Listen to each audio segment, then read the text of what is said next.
ছি ছি ছি, অন্যায় অন্যায়, পাপ পাপ পাপ। বিজেপির হাতে মুসলমানের সম্মান বিক্রি করে দেবার ষড়যন্ত্র করছে। এত বড় অন্যায় যে আমার ধর্ম কে টাকাই বিক্রি করে দেব। আমি চিনি এটাকে, সেই জন্য এইখানে বসে ওকে সাসপেন্ড করেছিলাম, পার্টি থেকে দূর করে দিয়েছিলাম। একে কি ভাষায় করব? শুধু বেঈমান বললে কম বলা হবে। আর যারা এখনো ওর সাথে ছিলেন তারা এবার বোঝবার চেষ্টা করুন কি জিনিস এটা। ছি আয়সা, আপনি হায়দ্রাবাদের আইআইএম মিমের সেই ওয়াইসুদ্দিন ওয়েসি, আপনারা এই জায়গায় নামলেন, এই কলঙ্কে নামলেন। আমরা সবাই জানি ভারতবর্ষের বিজেপির বি টিম আপনি।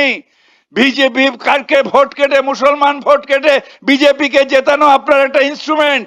আর আপনার দালালটাকে এখানে নিয়ে এসে এই রকম করলেন। ছি, ইট ইজ ভেরি ব্যাড।